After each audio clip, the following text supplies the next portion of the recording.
A gente vai falar um pouquinho agora de perdas de etanol na degasagem. Vocês têm o costume de me ver falando de RT de cana, de digestor, de prensa, de amostragem. Hoje eu estou num campo um pouco diferente. Eu e o Edmilson, a gente vai tratar um pouquinho dessa questão das perdas de etanol na degasagem, procedimentos e operações para a gente mitigar e trabalhar de uma forma diferente, minimizando e eliminando essas perdas que têm uma forte relação, como a gente sabe, com a produção de etanol especial, de etanol de qualidade. Então, nós da Fermentec fomos a campo, com o apoio da equipe do Grupo Ipiranga, da unidade Mococa, realizar essa pesquisa, colher dados e tentar traduzir quais seriam as reais perdas envolvidas nessa etapa, que é importante para a produção do etanol, sim. Para que a gente tenha um etanol livre de contaminantes, uma das práticas é exatamente a questão da degasagem em si. E para chegar com esses resultados para vocês, contei com o apoio do Edmilson em campo, ajudando, fazendo as coletas, trabalhando em conjunto com a equipe de COI da Ipiranga. O Eduardo me ajudou com os cálculos, com delineamento experimental, e eu participei junto das coletas e de análises também com o time do nosso laboratório.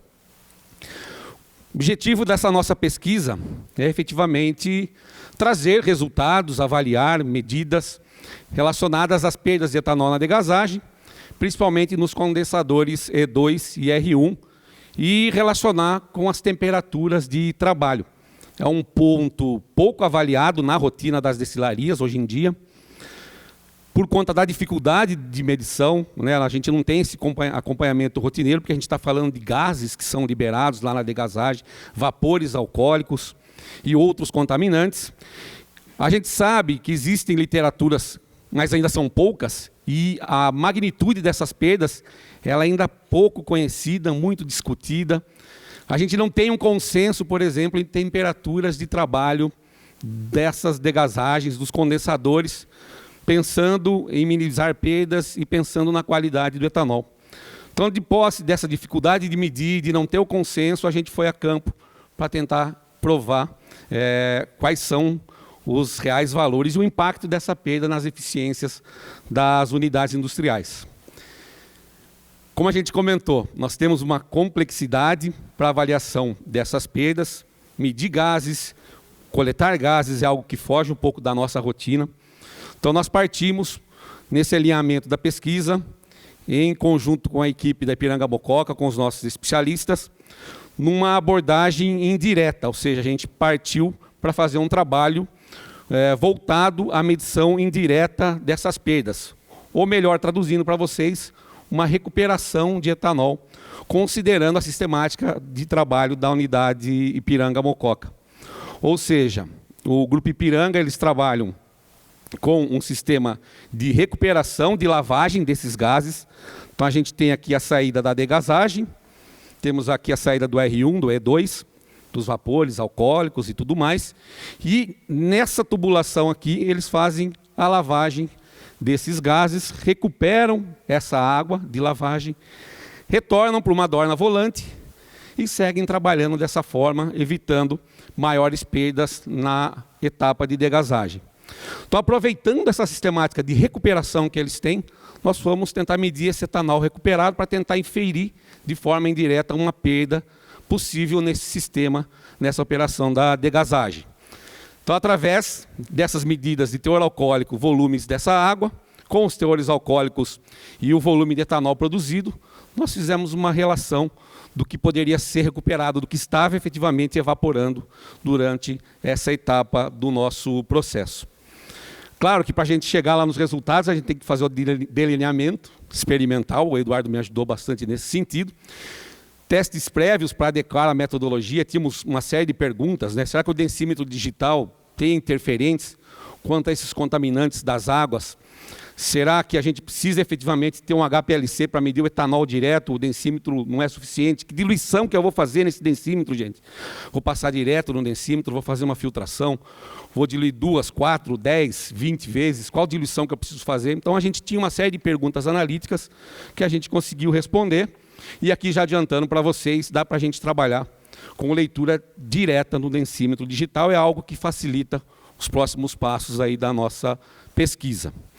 E claro, né, conhecendo um histórico de dados, a equipe passou a monitorar a temperatura e o teor alcoólico dessa água previamente, para a gente ver a variabilidade, definir a questão estatística, e mesmo nesses testes prévios, né, que a gente utilizou para a questão estatística, a gente já começa a ver uma relação de aumento de temperatura e teor alcoólico dessa água que foi coletada, que é recuperada na operação da equipe da unidade Mococa. Então, Claudinei e o Adriano nos ajudaram, enviaram esses dados prévios e a gente fez o delineamento do trabalho. Para a coleta dessas amostras, para controlar volume, nós utilizamos um container. Então, a Gabriela nos ajudou com a coleta, junto com o Gustavo, com a equipe lá da Ipiranga, o Rafael. Nós trabalhamos enchendo esse container de 1.000 litros e realizando coletas a cada 50 ml. Então, a cada 50 litros, a cada 50 litros a gente tirava uma amostra e ia compondo para depois realizar as determinações. Então, o tempo de enchimento nós monitoramos e acompanhamos o enchimento desse container para confirmar efetivamente a vazão de trabalho que nós tínhamos na unidade. Trabalhamos com o tempo, trabalhamos com o volume conhecido, para a gente conseguir efetivamente depois comparar com o rotâmetro que a unidade trabalhava, medindo também a água, e para a gente realizar os cálculos relacionados à recuperação. Durante as coletas, logicamente que nós monitoramos as vazões de água, as temperaturas dos condensadores, do E2, do R1, a produção de etanol, o tempo de enchimento do container e, claro, nós variamos também a temperatura do nosso teste. Então, a gente queria saber o quanto de etanol a gente perde com 30 graus, com 35, com 40, com 45, com 50. Então, a gente foi fazendo essa rampa para ver o impacto na perda relacionada à operação em si. Fizemos aí cerca de 300 determinações analíticas, entre análise de teor alcoólico no densímetro no HPLC, ácidos orgânicos, álcools superiores e enfim, analisamos uma gama de substâncias que poderiam estar efetivamente presentes nessa água e, claro, retornando para o processo da unidade. E de posse de todas essas informações e análises, nós partimos para os cálculos. O Eduardo me ajudou muito nessa parte.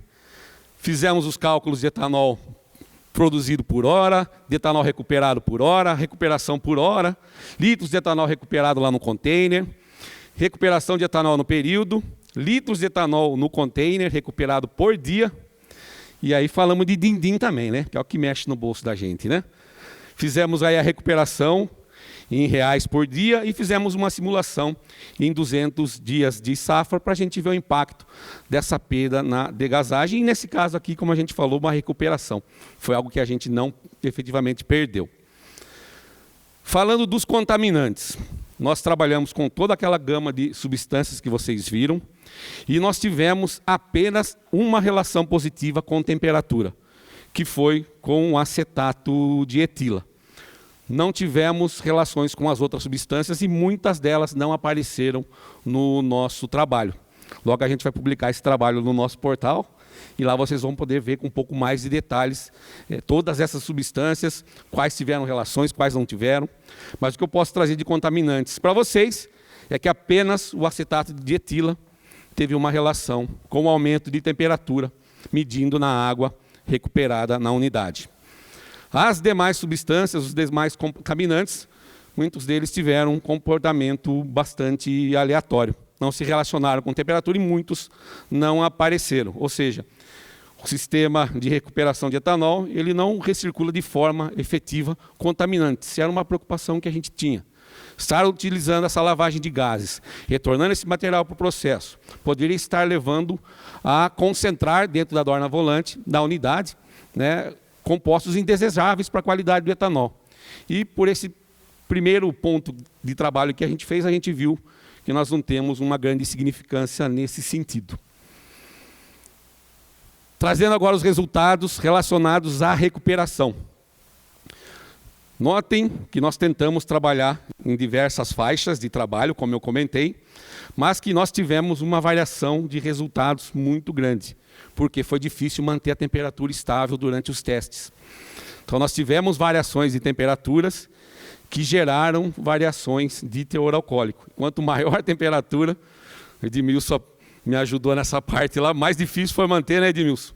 A temperatura estável. Então quanto mais próximo da temperatura de ebulição de etanol, mais variação a gente tinha, mais difícil era manter a temperatura de coleta fixa. Para a gente resolver essa questão de variações e conseguir trabalhar de forma estatística, a gente trabalhou com os resultados médios do nosso período. Nós tínhamos uma amostra coletada ao final do container, tínhamos 21 amostras coletadas a cada 50 litros, e nós buscamos trabalhar depois para chegar nessa recuperação com os resultados médios do período que a gente vê aqui na sequência. O que dá para a gente observar aqui? Que nós temos uma relação muito forte, esse trabalho comprova que a temperatura ela é um ponto de impacto nas perdas em degazagem, né? E por esse trabalho aqui, com os dados que nós encontramos, 95,3% da variação da recuperação ela se relaciona com a temperatura. É o principal fator que impacta na recuperação, como eu comentei que seria uma perda se a gente não estivesse recuperando, a gente está medindo de forma indireta, seria a questão da temperatura. Outro ponto importante, gente, para a gente caminhar para o finalmente e deixar esse recadinho da questão das perdas, para o Edmilson conversar com vocês sobre a operação de aparelho de destilação. Acima de 50 graus, nesse teste prévio que a gente fez, nessa pesquisa inicial, as perdas elas começam a ser significativas. Falando estatisticamente, nós ficamos aqui com praticamente 4 grupos. Aqui não houve diferença estatística significativa, ou seja, nesse primeiro momento, 35, na faixa de 45 e na faixa de 50 graus, nós tivemos uma diferença nessa recuperação, consequentemente na perda. Trabalhando acima de 50, nós temos uma diferença estatística e a gente começa a perceber uma perda um pouco maior. Faixa de 65, a gente chega em 1,28%. Faixa de 70 graus, 1,66%. Ou seja, aumentou a temperatura, a gente perde mais sim. O que é o recado desse gráfico aqui, desse trabalho? São valores mínimos. Lembrem que a gente está medindo de forma indireta, a gente está medindo o etanol que foi efetivamente recuperado. E aí tem uma pergunta que a gente não respondeu ainda, e que a gente também não tem a resposta no momento. Qual é a porcentagem de eficiência dessa coluna? Ela recupera 50% da lavagem? Se for 50%, a gente está falando do dobro desses resultados aqui. É 80%, é 70%, é 50%? É algo que a gente ainda não conhece. E que a gente vai continuar investigando para trazer para vocês. Então são valores efetivamente mínimos. É o mínimo que a gente perde nessa operação. Conversando com o Edmilson, a gente acredita que seja bem maior, né, Edmilson? Que a gente tem ainda patamares maiores aqui de perda do que a gente conseguiu efetivamente avaliar nessa sistemática que a gente trabalhou. Falando um pouquinho da questão financeira, o que é importante lembrar? Apesar de menores, em baixas temperaturas, as perdas também ocorrem. Então, olhando aqui as simulações que a gente fez em 200 dias de safra, trabalhar na faixa de 35 graus representa uma perda de quase 350 mil reais por safra. Chegar no extremo de 65, 70 graus, nós estamos falando de 2, 3 milhões. É algo bastante significativo. Isso num cenário de um aparelho de destilação que produz aí em torno de 350 mil litros. Aparelho de 1 milhão, né, nós vamos ter praticamente perdas 3 vezes maiores do que essa que a gente vê aqui. Então são números bastante expressivos. E claro que como é pesquisa, a gente faz uma vez, faz duas, aprende, erra. A gente já sabe que dá para trabalhar com as coletas ao final, que são mais estáveis, não posso ficar me preocupando com aquelas coletas individuais, dá para simplificar o teste. Ganho possibilidade de fazer mais repetições. A gente descobriu que dá para trabalhar com o densímetro digital, que esses outros compostos que a gente tem na água não interferem na leitura do densímetro. Então não preciso ter um cromatógrafo específico. Trabalho com densímetro digital, que hoje todo mundo tem. possibilidade de quem tem essa operação e recupera essa água, colocar um amostrador para fazer em rotina essa quantificação. Nós vimos que os contaminantes, poucos se correlacionaram com as temperaturas. Nós vimos que a recuperação em si, através dos gases, é promissora. É algo que a gente conversou também com o Edmilson sobre essa questão. Ele realmente tinha muitas dúvidas sobre isso, dessa questão de utilizar a questão da lavagem dos gases, e a gente conversou muito, tá sendo revista, né, Edmilson? Essa questão. E claro que a gente quer fazer novos testes, né? A gente começa a pesquisar e quem gosta de pesquisa não para. Então a gente quer começar a isolar os condensadores, o R1, o E2, para ver onde a gente perde mais, em que etapa a gente tem maior evaporação. E a gente quer também melhorar o lavador de gases que a gente trabalhou lá na unidade e, efetivamente, realizar novos testes para a gente ver se a gente consegue, efetivamente, buscar resultados mais próximos das literaturas que a gente viu. Como eu comentei, tem literaturas que apontam perdas de 3%, 4%, nós chegamos aqui em 1,7%, e tem literaturas que apontam perdas de, no máximo, 1%. Então, a gente quer, efetivamente, caminhar um pouco mais com essa pesquisa para chegar num resultado real, para que a gente consiga fazer essas contas junto com vocês e ver as necessidades de melhoria, seja em processo, seja com recuperação, enfim, contribuir para que vocês consigam fazer o etanol especial, um valor agregado, com qualidade e, efetivamente, minimizando as perdas. Esse é o recado. Agradeço a todos pela atenção e a todo o time que me ajudou para a gente conseguir chegar aqui e trazer esses resultados para vocês. Muito obrigado.